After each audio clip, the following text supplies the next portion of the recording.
idea. Thank you. You are the only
त्यांचा अ, फेरा चुकविला असतं ना त्यांमध्ये.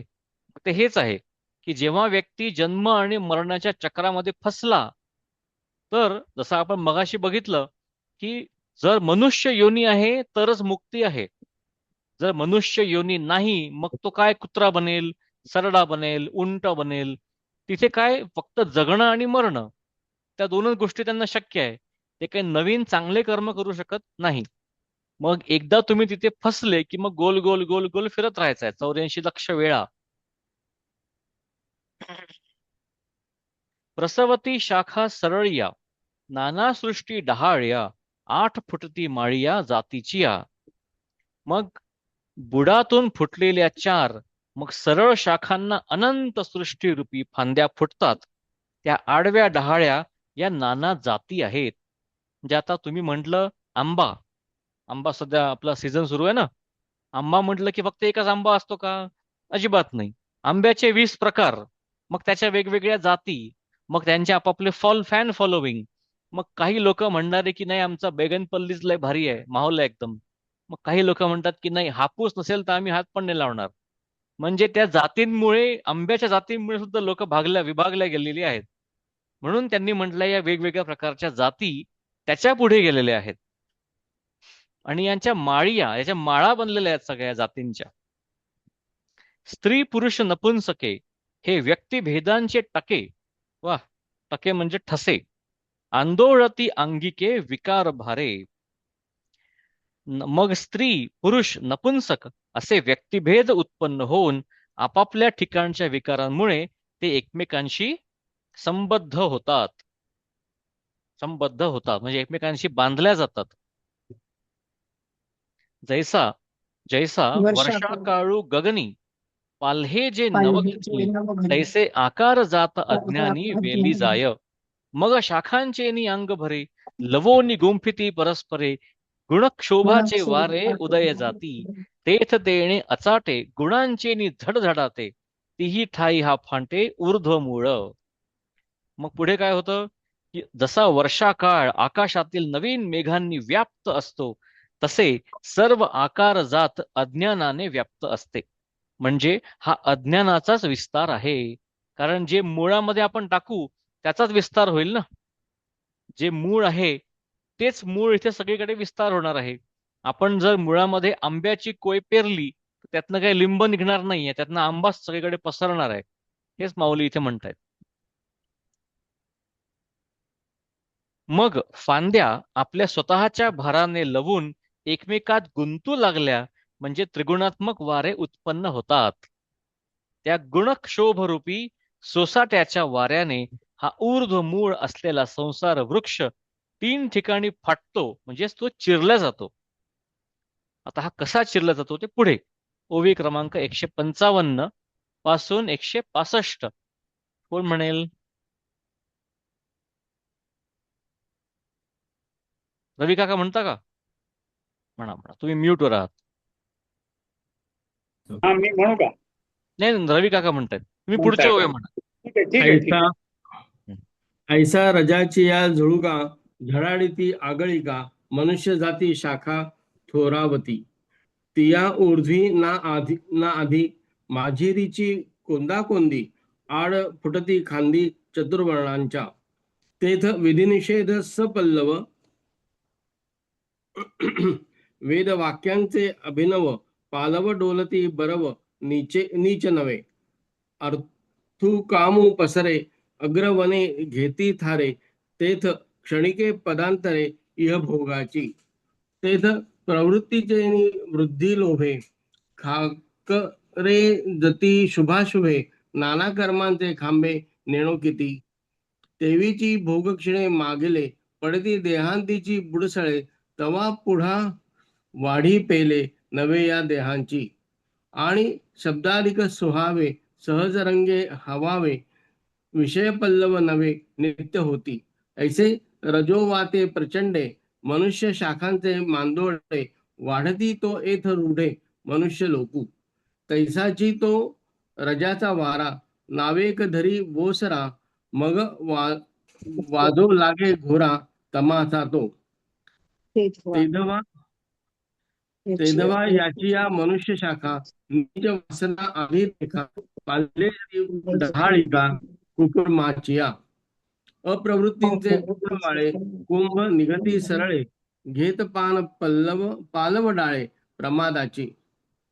बोलती निषेध नियमे जिया रुचा यजुस्सामे तो पाला तया घुमे टके यावरी. वाचू का पुढे? इथे आपण थांबूयात 66 वर. हा. टके यावरी. चला, बरं. उत्तम. तर या 10 ओव्यांमध्ये, या 11 ओव्यांमध्ये जो आपण बघतोय हा पूर्ण 3 गुणांचे काय असर होऊ शकतात हा त्याचा सगळा खेळ आहे.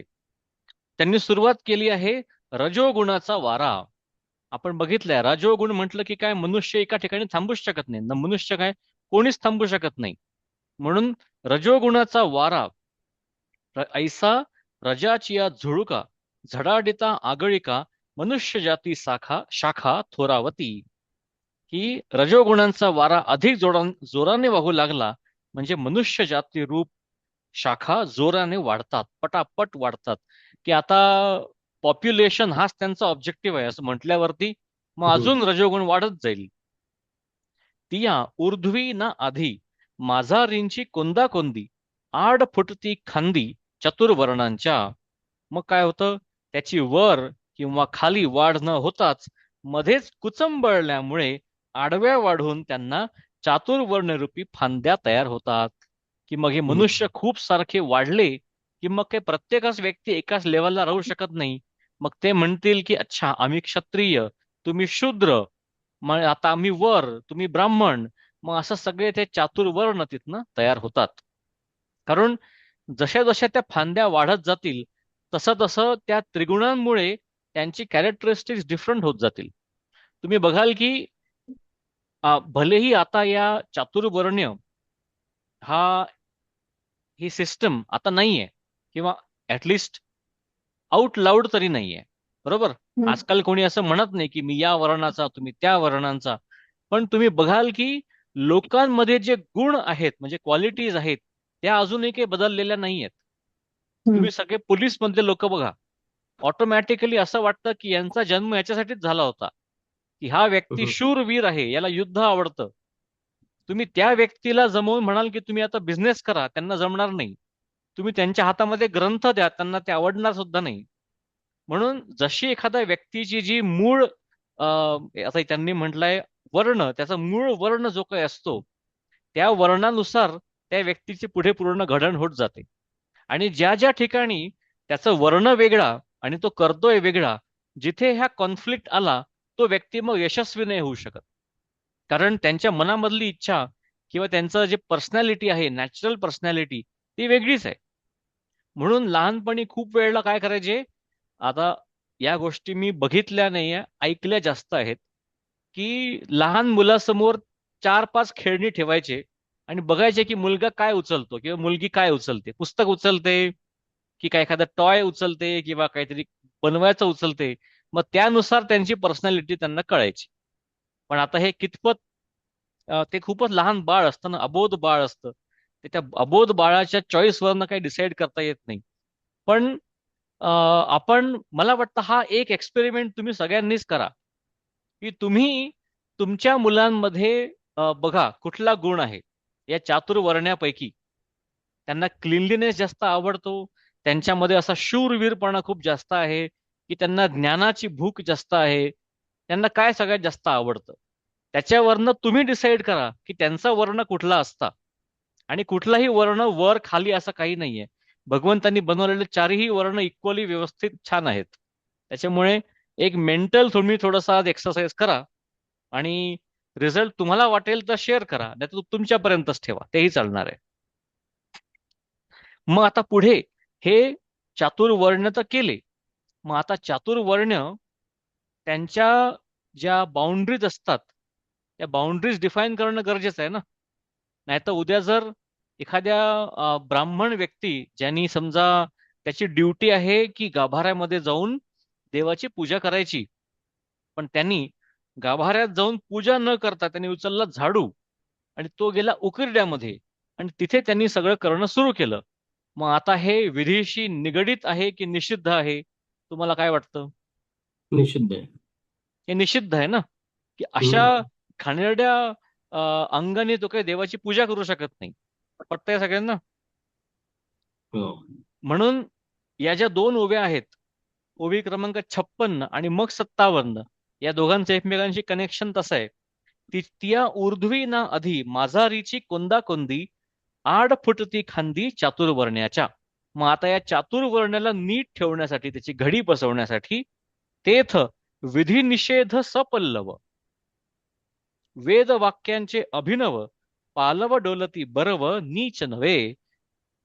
मग त्यांना विधिनिषेध रूप कोवळी पाने असलेला वेद वाक्य रूप नवा पाला फुटून डोलताना शोभा अंकुर प्रबळ होतात.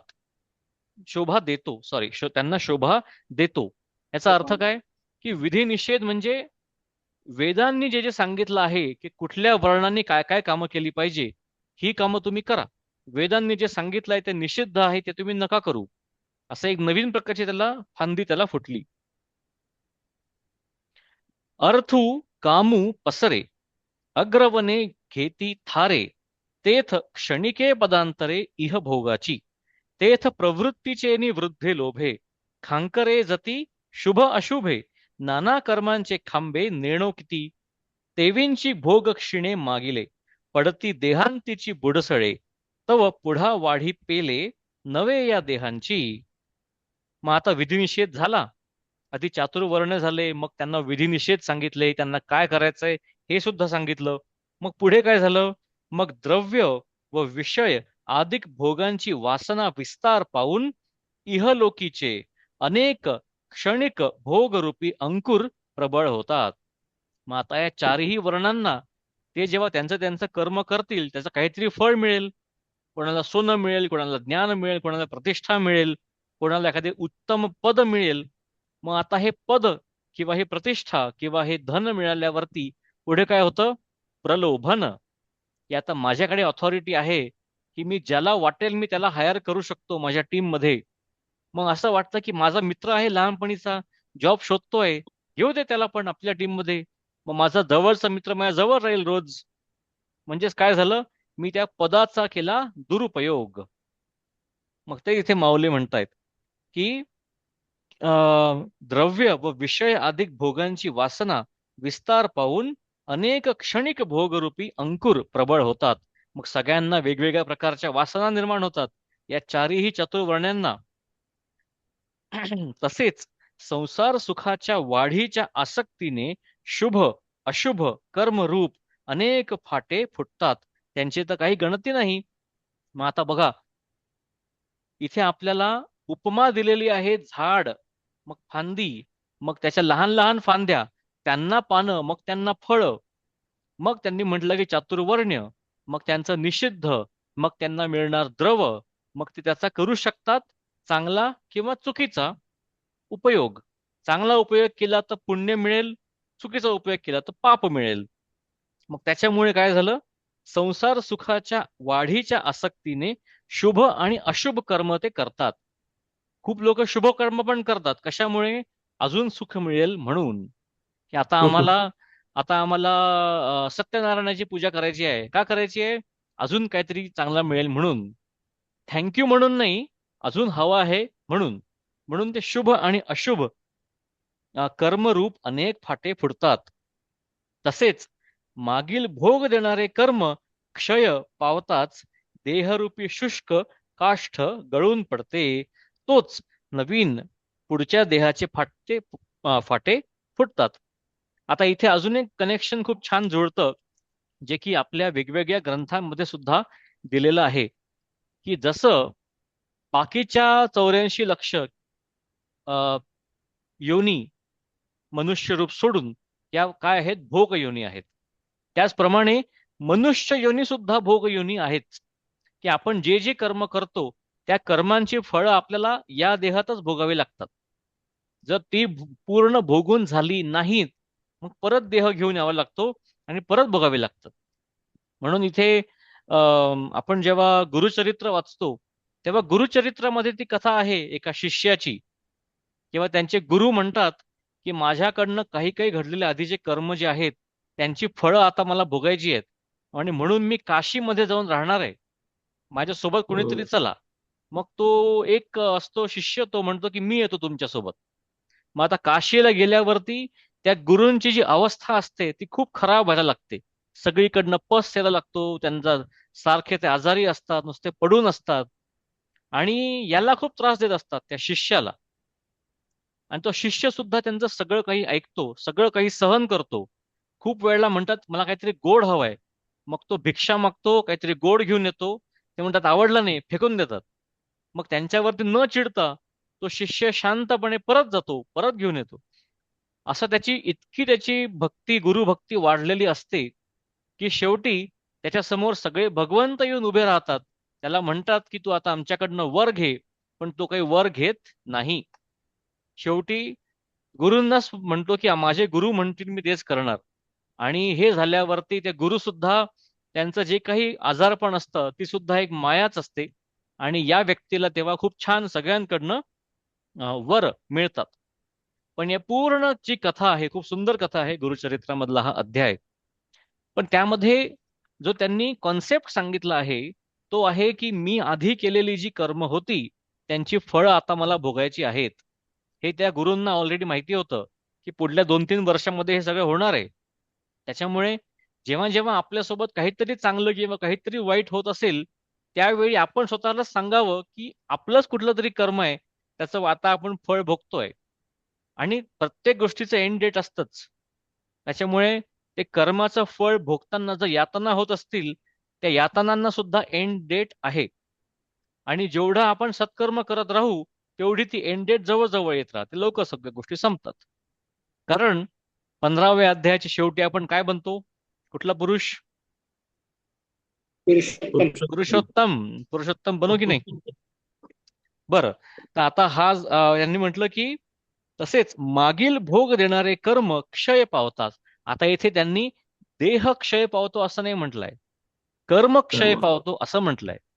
की त्या कर्माचं फळ तुम्ही भोगून ते कर्म आता संपलं, तेवढं भोगेपर्यंत या देहाची आयु संपते. मग त्यामुळे पुढला देह आपल्यासाठी तयारच असतो.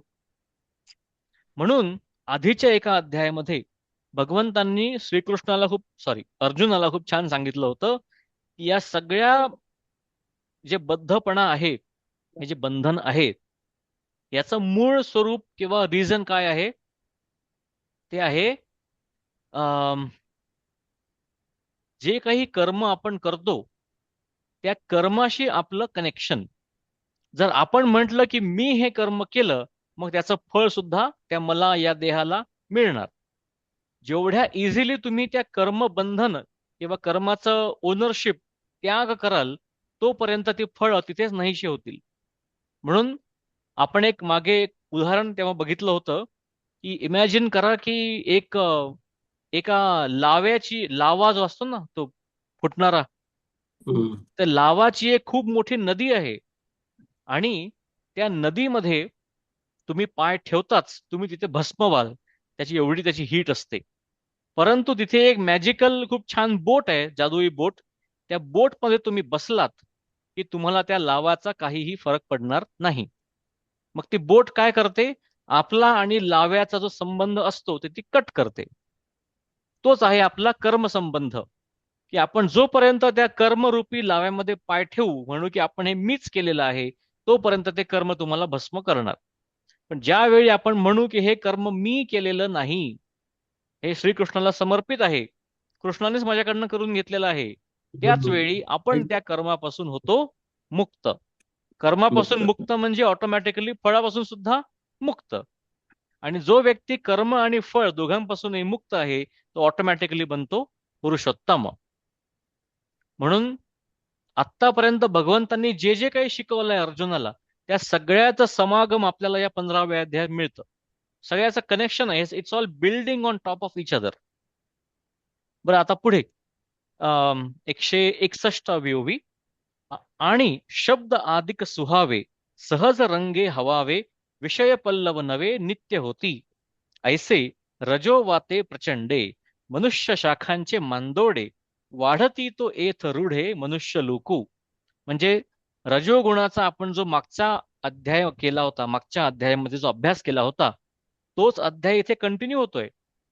तुम्ही जर रजोगुणाच्या नोट्स बनवाल, या सगळ्या ओव्या 55 पासून ते 62 पर्यंत कोणाशी निगडीत आहेत? रजोगुणाशी निगडीत आहेत. रजोगुणामुळे काय होतं ते आता मौलींनी एक्सप्लेन केलंय, की आणि शब्द स्पर्श आदी 5 विषयांच्या आकर्षक मोहाने त्या वृक्षाला नवीन नवीन विषयरूप पालवी फुटते. यामुळे रजोगुणाच्या सोसाट्याच्या वाऱ्याने मनुष्यरूप शाखांचे समुदाय वाढतात. तो या संसार वृक्षामध्ये मनुष्य लोक म्हणून प्रसिद्ध आहे. तैसाची तो रजाचा वारा, नावेक धरी ओसरा, मग वाजो लागे घोरा तमाचा तो. मग आता इथनं ट्रान्झिशन होतंय आपण तमो गुणाकडे. तसाच हा रजोगुण रूप वारा क्षणभर ओसरला म्हणजे तमोगुणाचा वारा सुरू होतो. मग आता इथे काय होतं ते बघूयात. तेधवा याची मनुष्य शाखा, नीच वासना अधि देखा, पाल्हेजती डहाळिका कुकर्माची या.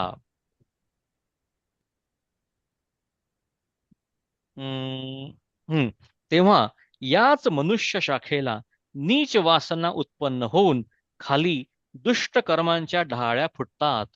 आता याचं उदाहरण आपल्याला कुठे मिळतं? खूप ठिकाणी मिळतं तसं तर.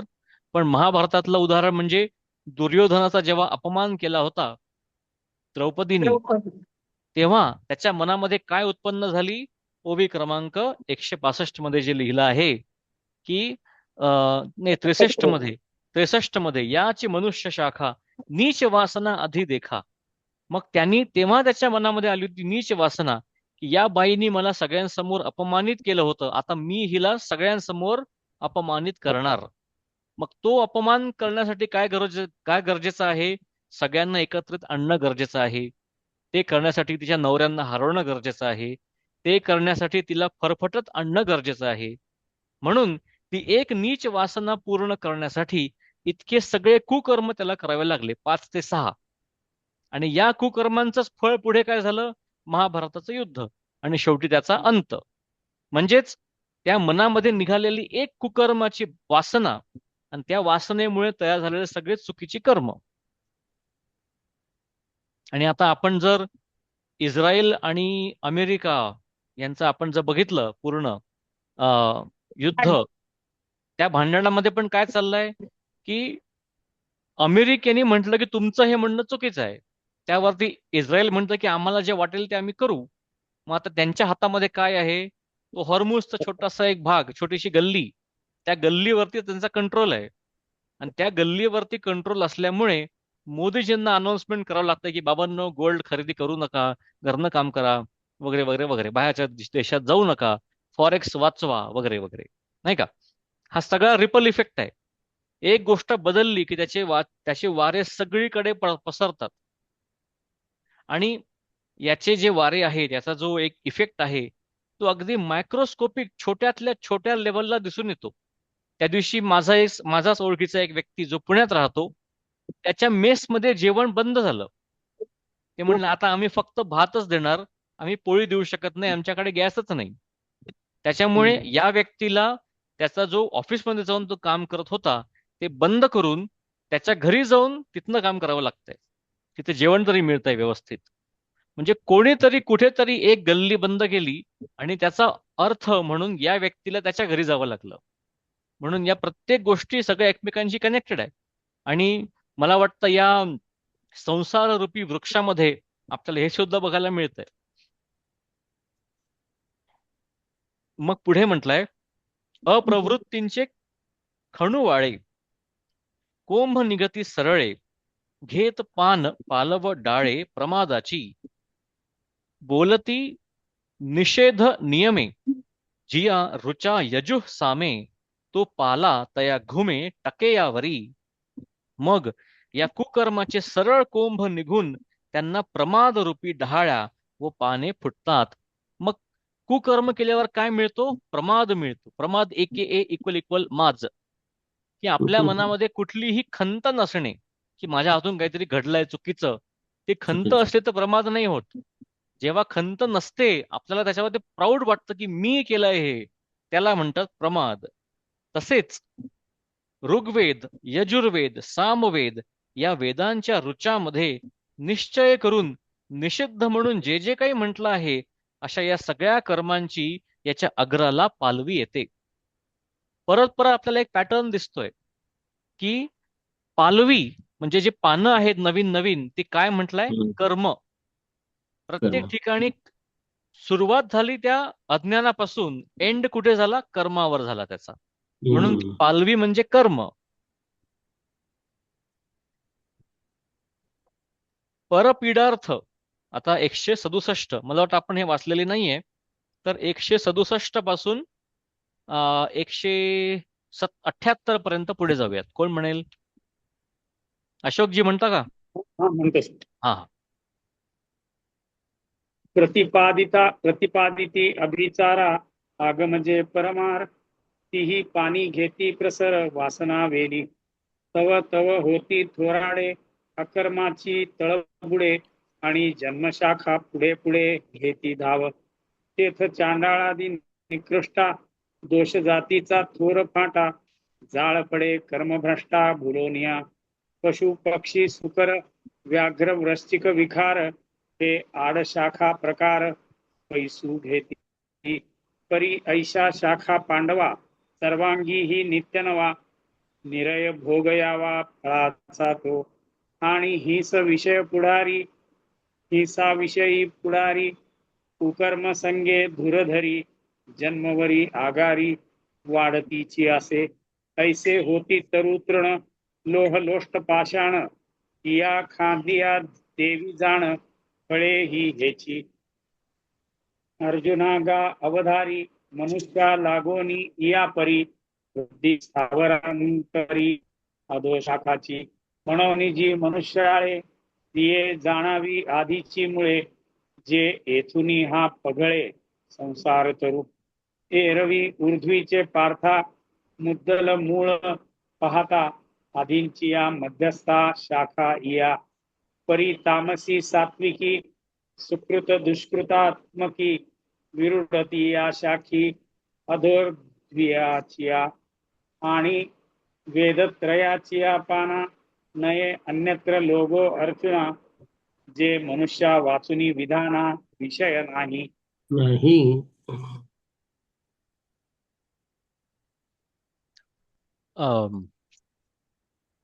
विषय नाही, अगदी बरोबर. बरं, तर ओके, तर आपण होतो 167 वरती, की जे आता तमोगुणाचा हा वाढतच चाललाय. आता तुम्ही की नाही एकदा आपलं सेशन झालं किंवा ड्युरिंग सेशन ऑल्सो या सगळ्या गोष्टी तुम्ही एखादी न्यूजपेपरमध्ये आलेलं आर्टिकल असं म्हणून वाचा, की काय काय घडतंय जगामध्ये हे आपल्याला इथे सगळं बघायला मिळेल. फक्त इथे कसं होतं की त्यांनी झाडाची उपमा दिली असल्यामुळे प्रत्येक ठिकाणी माऊली एक्सप्लेन करतात की ही फांदी आहे, हे पान आहे, ही नवीन डहाळी आहे, हे पल्लव आहे. या सगळ्या माऊलींच्या अतिशय सुंदर अशा उपमा आहेत. उपमांच्या पलीकडे जाऊन तुम्ही फक्त ती फॅक्ट म्हणून वाचा. म्हणजे आता समजा परपीडार्थ जन्म मरण आदी मंत्र प्रतिपादन करणारी जी शास्त्र तीच हिला पाने आहेत, अशी अशी जन्मरूपी शाखा फुटतात नाही, अशी दुष्ट वासनावेली प्रसार पावते. ही झाली 167वी ओवी. मग याच्यामध्ये फॅक्ट काय म्हटले माऊलींनी? परपीडार्थ म्हणजे दुसऱ्याला त्रास व्हावा, परपीडा याच्यासाठी जारण मारण इत्यादी मंत्र शिकवणारी जी शास्त्र आहेत, ती शास्त्र काय आहेत? या सगळ्या शास्त्रांमध्ये आहे फक्त दुष्ट वासना, आणि अशी शास्त्र जगामध्ये असतात. हा आपण या उपमाच्या पलीकडे जाऊन बघितलेला अर्थ. मग पुढे काय म्हटलंय की वासना वेली तव तव होती थोराडे, अकर्माची तळबुडे आणि जन्मशाखा पुढे पुढे घेती धाव. तेथ चांडाळ आदी निकृष्ट, एक असं उत्कृष्ट त्याच्या विरुद्ध निकृष्ट, दोष जातीचा थोर फाटा, जाळ पडे कर्म भ्रष्टा भुलोनिया, पशु पक्षी सुकर व्याघ्र वृश्चिक विखार, हे आड शाखा प्रकार पैसू घेती. परी ऐशा शाखा पांडवा, सर्वांगी ही नित्य नवा, निरय भोग यावा फळाचा तो. म्हणजे काय झालं? आतापर्यंत या सगळ्या जारण मारण अशा सगळे शास्त्र निघाली. तिच्या प्रसाराबरोबर म्हणजेच काय, या शास्त्रांच्या प्रसाराबरोबर कुकर्मरूपी तळातील मुळे वाढून त्यांना पुढे पुढे जन्मरूपी शाखा फुटतात. आता तुम्हीच बघा, एखादा व्यक्ती, कुठला व्यक्ती समजा आपण पकडूयात,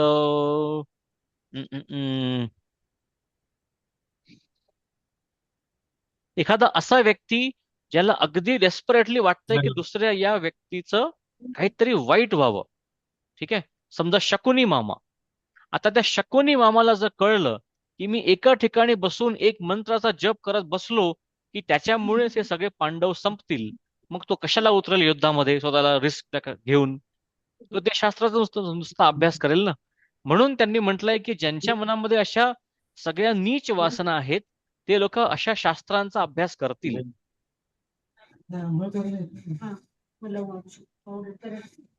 मग आता अशा कर्मांचा, अशा शास्त्रांचा उपयोग करण्यासाठी त्यांना नुसतं फुलं तोडून जमणार नाहीये, त्यांना करावे लागणार आहेत अकर्म.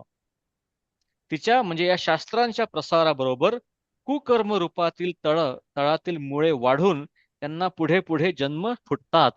मग त्यांचं हे जे ज्ञान आहे, या सगळ्या चुकीच्या शास्त्रांचं ज्ञान, हे त्यांच्या पुढच्या जन्मात पण त्यांच्या सोबत येतं.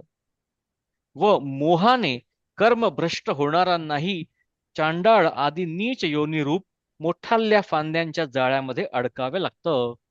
आता हे जे चांडाळ योनी आहे ही पण खूप भयानक असते. चांडाळ योनीमध्ये काय असतं? तुम्हाला अतिशय तहान लागली आहे, अगदी मरायला टेकला आहात तुम्ही, इतकी तहान लागली आहे, समोर पाणी दिसतंय पण पाणी पिऊ शकत नाही, झोपू शकत नाही, खूप झोप येते पण झोपू शकत नाही. या अशा स्टेटमध्ये एखादा व्यक्ती नुसता उडतोय इकडून तिकडे, मग तो गेला चांडाळ योनीमध्ये. मग पुढे म्हटलंय की पशु, आता अजून हे सगळं अपभ्रंश सुरू आहे बरं का, गोइंग डाऊन अँड डाऊन आणि डाऊन आणि डाऊन, नुसतं आपण खाली जातोय. की आधी मनुष्य होतो, मग तिथनं चांडाळ झालो, मग चांडाळाच्या पुढे काय झालो? डुक्कर झालो. म्हणून पशु पक्षी डुक्कर वाघ विंचू सर्प विषारी प्राणी वगैरे अनेक जातींच्या अनेक आडव्या शाखाही प्रसार पावतात. बघा, माऊलींनी यामध्ये गायला स्थान दिलेलं नाहीये. डुक्कर वाघ विंचू सर्प सगळे दुसऱ्यांना चावणारे खाणारे असेच दिले आहेत फक्त, कारण त्यांचे आधीचे कर्म तसे असतात म्हणून.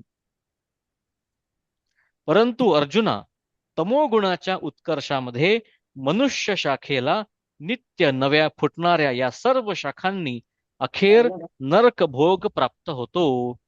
की ती शाखा निघाली, हे सगळं काही झालं आणि शेवटी त्याला काय मिळालं? नरक भोग मिळाला. आणि तेथे हिंसा आदी कुकर्मच प्राधान्य करून जन्मभर घडत असल्यामुळे पुढेही अनेक जन्म घ्यावे लागतात. याप्रमाणे तमोगुण जेव्हा एक्स्ट्रीमला म्हणजे शिगेला पोचतो, म्हणजे या मनुष्य शाखेला वृक्ष गवत लोखंड माती पाषाण अशा फांद्या फुटतात. आता सर्पामध्ये आणि पाषाणमध्ये काय फरक आहे? सर्प हा जिवंत आहे, त्याला मूव्ह करता येतं, हो ना. पण आणि पाषाण कसा आहे? पाषाण स्थिर राहतो, पण त्याला इंटेलिजन्स काहीच नाही. आता बिटवीन पाषाण आणि सर्प, सर्प इज मोर इंटेलिजंट, बरोबर. त्याला ऍटलिस्ट कळतं की आता आपल्याला खायचं आहे काहीतरी. म्हणून जो व्यक्ती आधी मनुष्य होता, त्या व्यक्तीचं अधःपतन होत होत होत होत कुठे पोचला? दगड बनला. आपल्याला हे सुद्धा माऊली सांगतायत की फुटतात, आणि त्यांची फळे म्हणजे हेच पदार्थ आहेत. अर्जुनागा अवधारी मनुष्या लागोनी या परी वृद्धी स्थावरांतरावरी अधोशाखांची. म्हणजे अर्जुना, तू हे लक्षात असू दे की मनुष्य शाखेपासून तो त्या दगडापर्यंत या संसार वृक्षाची वाढ खालच्या बाजूलाच आहे, वर जात नाही. म्हणजे ऊर्ध्वमूलम म्हटलं होतं ना, ते ऊर्ध्व जात नाही, खालीच जात आहे. कशामुळे? रजोगुण आणि तमोगुण यांच्यामुळे. माऊलींनी बरोबर दोनच गुण सांगितलेत, अजून सत्वगुण सांगितलाच नाहीये याच्यामध्ये. आता ऊर्ध्वमूळ कसं जाईल ते पुढे येणार आहे. म्हणून जी मनुष्य डाळे तिये जाणावी आधीची मुळे, जे येथून हा पघळे संसार तरू, एरवी ऊर्ध्वींचे पार्था मुद्दल मूळ पाहता, अधींची या मध्यस्था शाखा इया. परी तामसी सात्विकी सुकृत दुष्कृत आत्मकी, विरूढती या शाखी उधो अधोर्ध्विंचिया. अध आणि ऊर्ध्व. ऊर्ध्विंचिया, अध आणि ऊर्ध्व. आणि वेदत्रयीची या पाना, नये अन्यत्र लागो अर्जुना, जे मनुष्या वांचूनी विधाना विषय नाही. आता इथे कोणीतरी म्हणेल की अरे, आम्ही तर ऐकलंय की वेद 4 असतात. माऊली म्हणतात वेद एका 3च असतात, एक कुठं हरवला. पण ऍक्च्युली काय आहे की ओरिजिनली जेव्हा ब्रह्मांनी त्यांच्या शिष्यांना जेव्हा वेद दिले, तेव्हा अगेन ही सुद्धा गोष्ट गुरुचरित्रामध्ये येते की वेदांचा जन्म कसा झाला. तेव्हा जेव्हा या ऋषींना वेद शिकायची इच्छा होती, त्यांनी विचारलं ब्रह्मांना, आम्हाला वेद द्या की, मस्त असतं, आम्हाला ऐकलंय, भारी आहे म्हणून. मग ते त्यांना घेऊन गेले. कुठे घेऊन गेले बरं? समजा त्यांना हवं होते वेद, मग त्यांना ब्रह्म घेऊन गेले सप्तशृंगीकडे. सप्तशृंगी म्हणजे काय? आपल्याकडे पर्वतच आहे ना मोठा. अजून कुठला पर्वत आहे? मेरू पर्वत. नाही नाही, पुण्यातलं उदाहरण सांगा, पुण्यातलं. पर्वती म्हणा, ठीक आहे. मग त्यांना पर्वतीकडे घेऊन गेले. त्यांनी म्हटलं पर्वतीचा डोंगर दिसतोय, हा एवढा मोठा डोंगर हा एक वेद आहे. मग त्या ऋषींनी म्हटलं अरे बाप रे बाप, आपले को नाही जमे काही सब, एवढं शक्य नाही मला शिकणं. तुम्हाला माहिती आहे तुम्ही माझे पिता आहात, जेवढं मला समजू शकेल तेवढं तुम्ही मला द्या. मग ब्रह्मांनी काय केलं? एक हात टाकला, थोडी माती काढली आणि त्याच्या हातात दिली आणि म्हटलं हा झाला तुझा यजुर्वेद, एवढा तू शिक. एवढं शिकला तरी तुझं झालं सगळं व्यवस्थित. म्हणून हा असा एक वेद. असे अजून 2 वेद त्यांनी काढले.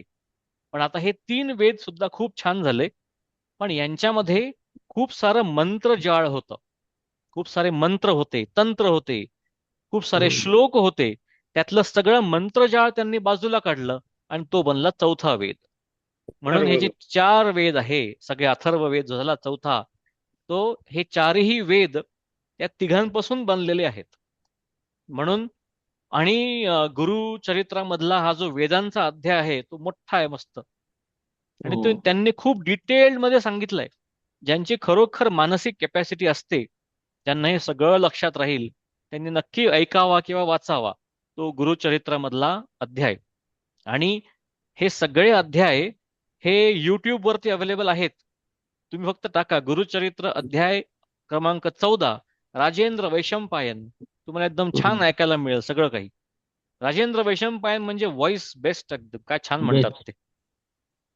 बरं, बघता बघता 8 वाजून 2 मिनिटं झाले. म्हणजे आपण रजोगुणासारखा पळाला आज, वेळ कसा वेळ गेला कळलं नाही. बरं, आता आपण 78 पर्यंत तरी पूर्ण करू. आणि म्हणून ही मनुष्य शाखाच खाली वाढणार आणि शाखांचे मूळ असून तिथूनच हा संसार वृक्ष विस्तारतो. एरवी अर्जुन या वृक्षाचे मूळ पाहू गेले असता जरी ब्रह्मवस्तूविषयक अज्ञानच आहे, मग असे म्हटलं तर मी अज्ञान हे मूळ, हे अज्ञान म्हणजे वस्तू, ज्यांना ब्रह्म काय हे कळत नाही त्यांच्यासाठी ते मूळ, म्हणून ब्रह्माचं अज्ञान हे मूळ. तरीही खालच्या शाखांचा विस्तार या मधल्या मनुष्य शाखेपासूनच होतो, की मनुष्य सुद्धा इम्पॉर्टंट रोल प्ले करतो या पूर्ण संसाररूपी वृक्षामध्ये. म्हणूनच हीच त्यांचे मूळ म्हणून जाणावे.